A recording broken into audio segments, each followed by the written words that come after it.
take two tanks A and B, fill water in both the tanks, but keep in mind that the level of water in tank A should be higher than the level of water in tank B.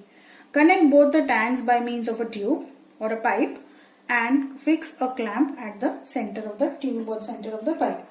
Now you will notice that the water in tank A is at a higher level. That means water in tank A is at a higher pressure. Or in other words, we can say that water in tank A has a higher potential. Since water in tank A is at a higher level, we can say that water in tank A has a higher pressure or the water is at a higher potential. Similarly, water in tank B is at a lower pressure, or you can say that it is at a lower potential. Okay. Now, when the clamp is removed, what will happen? Because of the difference in the pressures of the water, here it is high pressure, here it is low pressure. So, because of the difference in the pressures of water, or because of the difference in the potentials of the water, or you can say potential difference between the water, water starts flowing from a direction where it is at a higher potential to a place or to a tank which is at a lower potential, isn't it? That is, water will start flowing from tank A to tank B. Till when the water will flow from tank A to tank B? Till the level of water in both the tanks becomes equal. So let us see some of the activity based questions. What happens when the clamp is removed? When the clamp is removed, water will flow from tank A to tank B, because in tank A the water is at a higher level, whereas in tank B water is at a lower level. So water will flow from the tank which is at a higher level, which has a higher level of water, to tank B which has a lower level of water.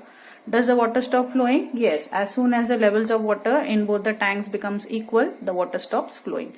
And what will you do to keep the water flowing for a longer duration of time? For that, the level of water in tank A has to be maintained at a higher level. Then the duration of flow of water will continue for a longer time into tank B. Now let us take some activities in order to understand how the flow of electrons and current takes place from one conductor to another conductor. So here these are two conductors. Okay, now what is a conductor? A conductor is any substance which allows electric current to pass through it. So it could be any metal conductor. So this is conductor A and conductor B. Conductor A is positively charged and conductor B is negatively charged. What does it mean? That in conductor A there are excess of positive charges, and does it mean that there are no negative charges? No, there will be negative charges, but conductor A, if it has excess of positive charges, then there will be deficit of negative charges. Deficit means यहाँ पे positive charges ज़्यादा है तो negative charges कम होंगे, और यहाँ पे negative charges ज़्यादा है, that means here there are excess of negative charges, that is there are excess of electrons, then there will be deficit of positive charges, यानी positive charges कम होंगे. बात समझ में आई? अगर ये पॉजिटिवली चार्ज कंडक्टर है तो यहाँ पे ज्यादा पॉजिटिव चार्जेस होंगे और कम नेगेटिव चार्जेस होंगे. अगर ये नेगेटिवली चार्ज कंडक्टर है तो यहाँ पे ज्यादा नेगेटिव चार्जेस होंगे और कम पॉजिटिव चार्जेस होंगे.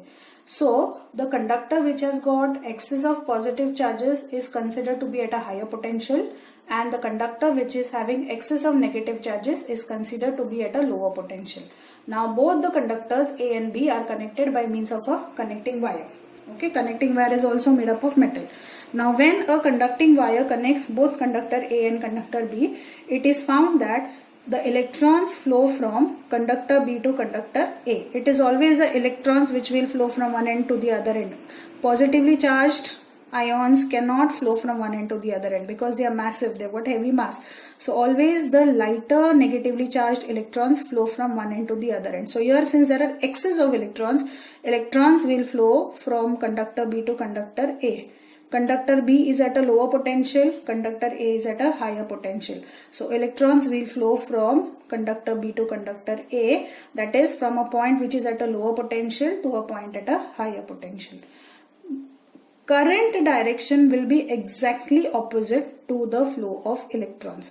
That is, if electrons are flowing from B to A, then current flows from A to B. So what will be the direction of flow of electric current?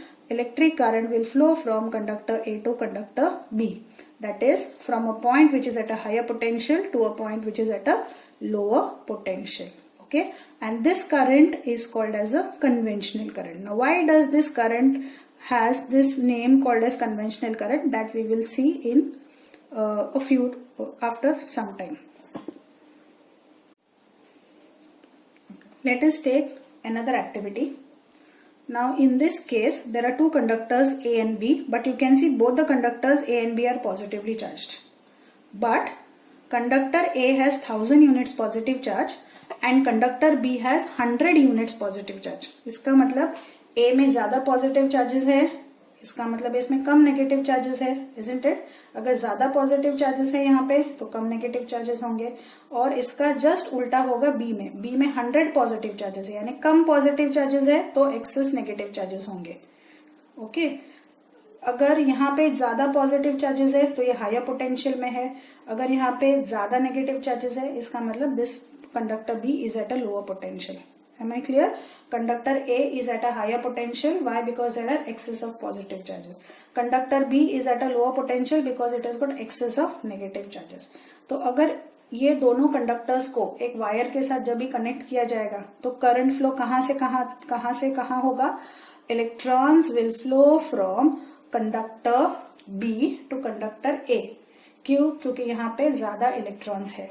Okay, यानी electrons will flow from a point which is the conductor which is at a lower potential to the conductor which is at a higher potential. And what will be the direction of conventional current? Conventional current will flow from conductor A to conductor B, that is from a point which is at a higher potential to the point which is at a lower potential. Let us consider third example or third case. Once again we have got two conductors, conductor A and conductor B, but both the conductors A and B are negatively charged. See here, negative charges. Both the conductors are connected by means of a conducting wire or connecting wire. But you can see that conductor A has got 1000 units of negative charges, whereas conductor B has 100 units of negative charge. What does it mean? Here the negative charges are more. So if the negative charges are more, the positive charges are less. If the negative charges are less, I am comparing both. In comparison to both, I am saying less. 1000 यहाँ पे 100 है. So if there are 100 negative charges, that means the negative charges are less, so positive charges will be more. Okay. So which conductor will be at a higher potential? Definitely the conductor which has got more positive charges. और कौन से conductor के पास more positive charges है? B के पास, क्योंकि negative charges कम है यहाँ पे. Reverse relationship. Negative charge less, positive charge will be more. So here point B will be at a higher potential and point or conductor A will be at a lower potential. So in which direction will the electrons flow? The electrons will flow from this point to this point, that is from conductor A to conductor B, that is from a conductor which is at a lower potential to a conductor which is at a higher potential. And what will be the direction of flow of conventional current? Conventional current will flow from conductor B to conductor A, that is from a conductor which is at a higher potential to a conductor which is at a lower potential. So with the help of these three activities, we can come to a conclusion. What is a common conclusion? That a positively charged body is always at a higher potential. A negatively charged body is always at a lower potential. Electrons flow from a point at a lower potential to a point at a higher potential. And this flow of electrons is called as electronic current. Okay. So in short, like if somebody asks you like what is the direction of flow of electronic current? Electronic current always flows from a point at a lower potential to a point at a higher potential. Or simply if I want to refer to as the flow of electrons. So electron flow will be from a point at a lower potential to a point at a higher potential. Similarly, what will be the direction of flow of conventional current? Conventional current always flows from a point at a higher potential to a point at a lower potential. I hope I am very much clear with the direction of flow of electrons and direction of flow of conventional current. Now this is an activity based question which is given in your textbook. There are two conductors A and B and they are mounted on an insulated stand and they are connected by means of this is a conducting wire. So now what will be the direction of current? when electric potential A of A is higher than the electric potential of B. Electric potential of A is higher than the electric potential of B. So what will be the direction of current? Current always flows from a point at a higher potential to a point at a lower potential.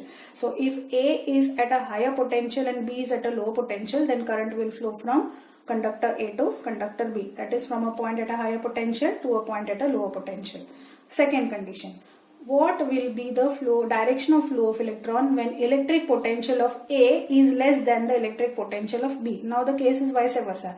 A is at a lower potential and B is at a higher potential. So now what will be the direction of current? Flow of current? Conventional current will flow from a point at a higher potential to a point at a lower potential. That is, current will flow from point B to point A. That is from a point at a higher potential to a point at a lower potential.